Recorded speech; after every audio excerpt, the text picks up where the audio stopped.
Friends, today I am going to describe history taking. हमें patient का नाम पूछना है, उससे फेमिलियरिटी होती है। अगर उसको हम उसके नाम से बुलाएंगे तो वो ज्यादा कंफर्टेबली अपने सारे प्रॉब्लम्स को बता पाएगी।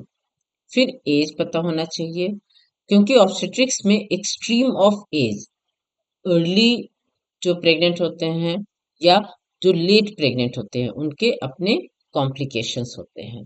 एल्डरली प्राइमी ग्रेविडा या अर्ली प्राइमी ग्रेविडा। फिर एड्रेस। एड्रेस का क्या इम्पोर्टेंस है कि वो किस जगह पे रह रही है, वहां पे कोई स्पेसिफिक एंडेमिक कोई डिजीज तो रैम्पट नहीं है, उसके लिए वो पता होना जरूरी है। प्लस रूरल एरिया में है, अर्बन एरिया में है, वहाँ साफ सफाई है कि नहीं है, क्योंकि कई सारे ऐसी डिजीजेस होते हैं जो एक पर्टिकुलर एरिया में होता है। एजुकेशन। एजुकेशन इसलिए कि वो कहाँ तक पढ़ी है ये हमें पूछना है। उससे ये समझ में आएगा कि हम लोग जो भी उसको प्रॉब्लम्स बता रहे हैं या जो भी डिस्कस कर रहे हैं, एडवाइस करते हैं, काउंसलिंग करते हैं, वो उसको कितना समझ में आ रहा है और वो उसको फॉलो कर पाएगी कि नहीं कर पाएगी। इसलिए उसका एजुकेशनल स्टेटस भी जानना जरूरी होता है। फिर ऑक्यूपेशन। ऑक्यूपेशन में हमें ये पता करना है कि उसका बहुत स्ट्रेनवस तो नहीं है कि लंबे टाइम तक खड़े रहना है। अगर टीचर है या ट्रैवलिंग का जॉब है या हाउस अगर मैनेज कर रही है, तो उसमें उसको प्रॉपर रेस्ट मिल रहा है कि नहीं मिल रहा है, क्योंकि प्रेगनेंसी में कई बार हमें एडवाइस करना पड़ता है कि हेवी वेट नहीं लिफ्ट करना, धचकों से बचना है, प्रोलॉन्ग स्टैंडिंग को अवॉइड करना है। इन सारी चीजों को चेक करना होता है। फिर socio economic condition. Socio economic condition का क्या सिग्निफिकेंस है कि पेशेंट अफोर्ड कर पाएगी कि नहीं।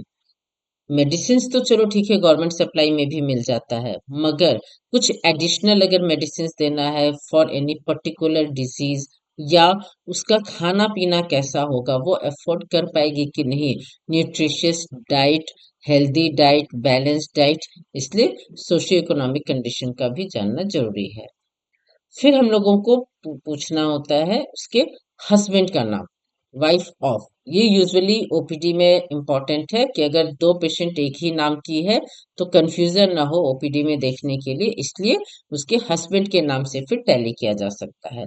And you have to ask in the beginning only in history marital status, क्योंकि ऑब्स में हम लोगों को बताना पड़ता है कि whether she is married, unmarried और in living relationship. Then you have to start presenting like this. I am going to present the case history of booked patient. ये हमें पूछना है कि पेशेंट का ये फर्स्ट विजिट है या वो पहले भी यहाँ पे दिखा चुकी है। अगर मिनिमम 3 विजिट्स होगी, यहाँ पे इन्वेस्टिगेशंस कराई होगी, तो उसको हम लोग बोलेंगे बुक्ड पेशेंट। फिर बोलेंगे उसका as. Okay, like I am going to present the case history of booked patient XYZ, 28 years of age, wife of PQR, residing at rural area of Unnao, studied till 8th class, house manager by occupation, belongs to middle class, married since 4 years, came to this hospital on 24th of April with chief complaints of। मतलब तुमने history में सब note कर लिया, ठीक है, ये सब तुम लोगों ने नोट कर लिया पूरा, मगर जब एग्जामिनर को प्रेजेंट करेंगे तो ऐसे नहीं बोलेंगे कि my patient's name, age, address, नहीं। You have to tell in one go. Okay, like I am going to present the case history of booked patient Mrs. XYZ, 28 years of age, wife of PQR, residing at rural area of Unnao, studied till 8th class, house manager by occupation, belongs to middle class, married since 4 years, came to this hospital on 24th April with chief complaints of, say for example, chief complaints of pain in abdomen। तो उसमें कुछ एक negative history ले सकते हो कि pain in abdomen बोल रही है ना।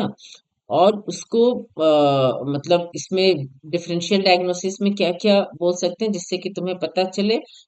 यूरिन इन्फेक्शन में हो सकता है, प्रीटर्म लेबर में हो सकती है, और एनी कॉम्प्लिकेशंस, एनी मास लाइक रेड डिजेनरेशन जो होता है फाइब्रॉइड का प्रेगनेंसी में, वो मिल सकता है।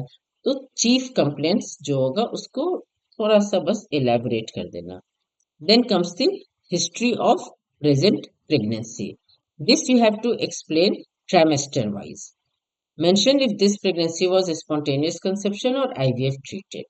In these days, like present era, late marriages हो रहे हैं कैरियर ओरिएंटेड ज्यादा होने की वजह से, और अगर मैरिज भी हो जा रही है तो वो प्रेगनेंसी अवॉइड करते हैं। 32-34 ईयर्स पे तुमको प्राइमी ग्रेविडा भी देखने को मिल सकती है। तो you have to ask whether this conception was spontaneous और वाज इट आईवीएफ ट्रीटेड पूरे टाइम ट्रीटमेंट में। Then you have to explain trimester wise, first trimester, second trimester, third trimester. Okay, अगर वो 26 वीक्स पे प्रेजेंट कर रही है तो सेकेंड ट्राइमेस्टर तक ही होगा, अगर 34-36 वीक्स पे है तो थर्ड ट्राइमेस्टर तक जाएंगे। तीन चार चीजें बेसिक्स जो सारे ट्राइमेस्टर में होगा। सबसे पहले symptoms of amenorrhea which will persist, तो ये बताना है कि इतने वीक्स का, मंथ्स का उसका एमेनोरिया था।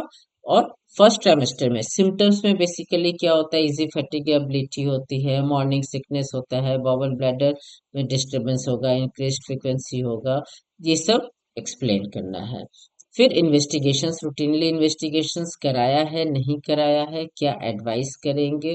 मेडिकेशंस यूजुअली फॉलिक एसिड लेते हैं और प्री कंसेप्शनल पीरियड में लेते हैं। अगर वो प्री कंसेप्शनल काउंसलिंग के लिए आती है तो 3 मंथ्स पहले तक फॉलिक एसिड देते हैं, और फर्स्ट ट्राइमेस्टर में भी फॉलिक एसिड देते हैं to avoid the neural tube defects.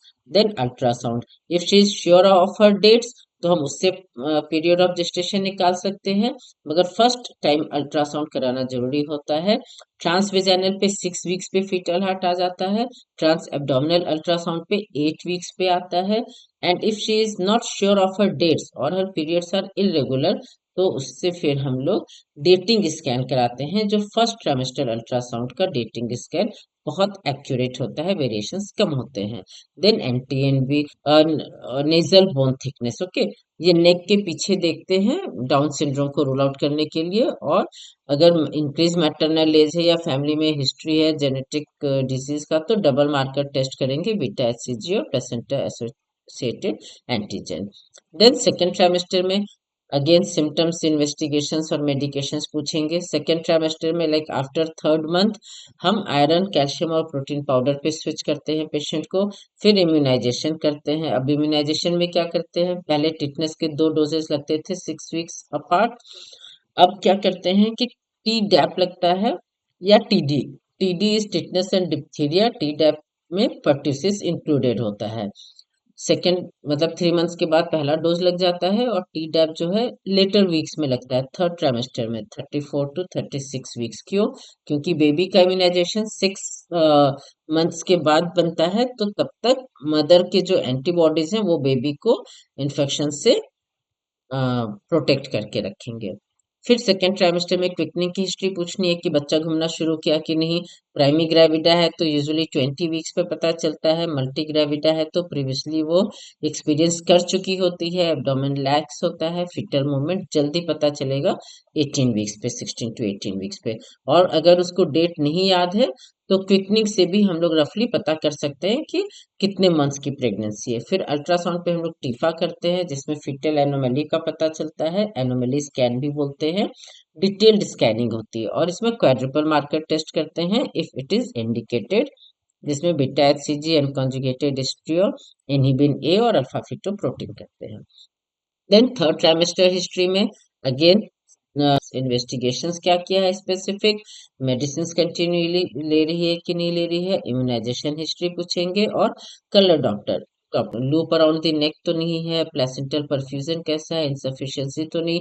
फिर depending on any specific disease, usually hypertension हुआ या इंट्रायूट्राइन ग्रोथ रेस्ट्रिक्शन हुआ, फीटस का वेट कितना है, ये सब चीजें डॉपलर स्टडी पे पता चलती है। तो ये हम लोगों को पेशेंट से पूछना है और हमें प्रेजेंट करना है ट्राइमेस्टर वाइज डिटेल हिस्ट्री। कोई भी सिम्टम्स हैं या उसको कोई प्रॉब्लम है, इन्वेस्टिगेशंस, आजकल पेशेंट पढ़े लिखे होते हैं, खुद ही बता देते हैं कि हमको RH नेगेटिव है या हार्ट में प्रॉब्लम निकला है या खून की कमी है, बीपी बढ़ा हुआ है, तो all those you have to mention in the detailed history here. Then married life, married since obstetric score or parity index. This is gravida, para, living, abortion or dead. Gravida is, I have told in my previous lecture that gravida is total number of times she has become pregnant and including the present one. Parity is number of the previous pregnancies beyond the age of viability. Number of living children is L. A is number of abortions and D is number of fetus died. Then details of the previous pregnancy outcome. You have to mention in details what was the outcome of the previous pregnancy. उससे हमें present pregnancy का भी पता चलेगा कि अगर वो मान लो ग्रेविडा 4 है तो नंबरिंग करके first second third and fourth is present pregnancy.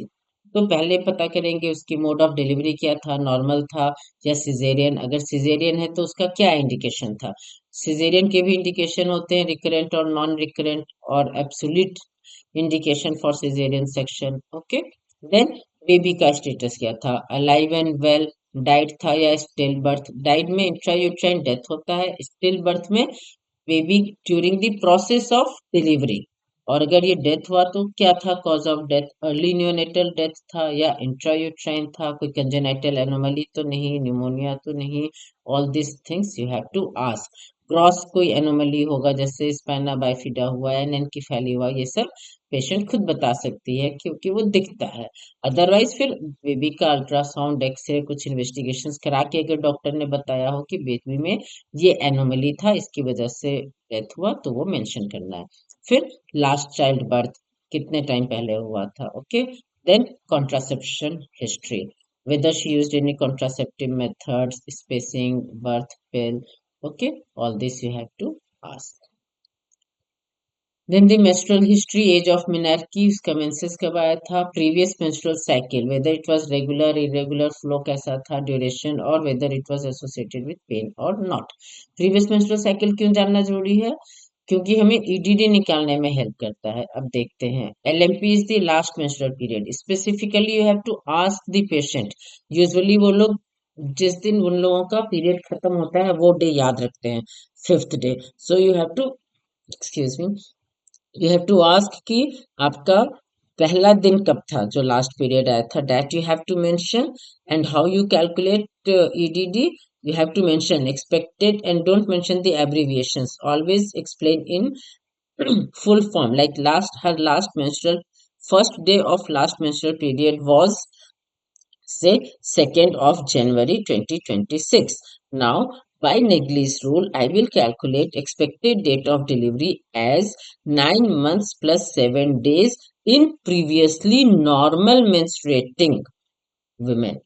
Okay, अगर साइकिल्स उसके रेगुलर हैं तो ही 9 मंथ्स प्लस 7 डेज होगा। अदरवाइज साइकिल्स अगर डिले हैं तो जितना डे आगे बढ़ रहा है ऐड होगा, और अगर जल्दी जल्दी पीरियड आता है, अगर 21 डेज में आ रहा है तो जितना साइकिल रिड्यूस हुआ है उतने डेज माइनस कर दिए जाएंगे। ओके, सो क्योंकि हमारा ओव्यूलेशन का डे फिक्स है 14 days before the next menses, so expected date of delivery is calculated by Negley's rule as 9 months plus 7 days from the first day of the last menstrual period in a previously normal menstruating woman.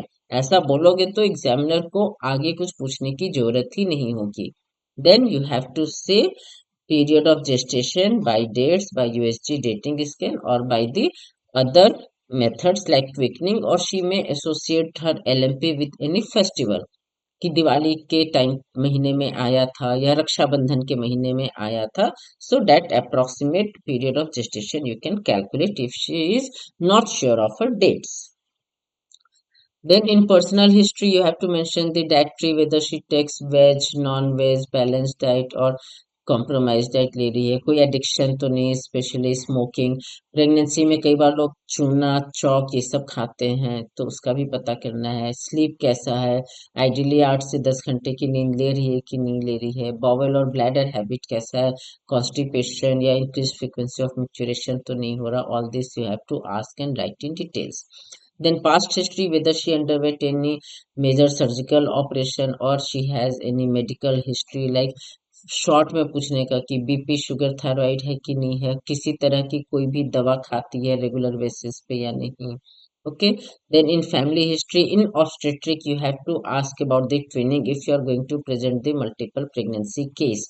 Otherwise, any family history of any major medical diseases or any genetic compromised or genetic abnormality in family, and इसमें भी तुमको specify करना पड़ता है क्योंकि patient कई बार ससुराल के पक्ष का बताने लगती है, तो बोलना होता है कि नहीं, आपके मम्मी पापा में किसी को बीपी, शुगर, थायराइड या कोई और प्रॉब्लम तो नहीं है। ओके, एकदम क्लियरली उसको एक्सप्लेन करते हुए पूछना है। Then summary of the case, you have to say Mrs XYZ 28 years of age, booked case, gravida 2, para 1, living 1 with say 32 weeks of gestation, came to this hospital on 22nd of April with chief complaint of pain in abdomen. After careful history, investigation and examination, my provisional diagnosis is gravida 2, para 1, living 1 with previous history of lower segment cesarean section, presented at 32 weeks of gestation with pain in abdomen under evaluation. This is the complete history. कई बार क्या होता है कि exam में जब पूछते हैं तो कई बार जब तुम हिस्ट्री प्रेजेंट करना शुरू करते हो तो एग्जामिनर बोलते था okay, now come to the summary of the case, तो सीधे अपना ये डायग्नोसिस बताना है। Then various viva questions like booked और अनबुक्ड बताना है, how to calculate expected date of delivery, what is the obstetric score, routine antenatal investigations, checkup में क्या करेंगे, हाइट देखेंगे, वेट देखेंगे, ब्लड प्रेशर देखेंगे, नॉर्मल वेट गेन कितना होता है प्रेगनेंसी में। Okay, all this you have to learn and you have to tell when it is asked. Then routine medicine in pregnancy, first trimester में क्या क्या एडवाइस करेंगे, यूजुअली फॉलिक एसिड और vomiting के लिए, और एनी डाइजेस्टिव एंजाइम्स, सिरप, और constipation है तो उसके लिए। Otherwise, second trimester में iron, calcium, protein powder. Okay, and depending on the whether she is having any medical disease or not. Then immunization in pregnancy we have already discussed.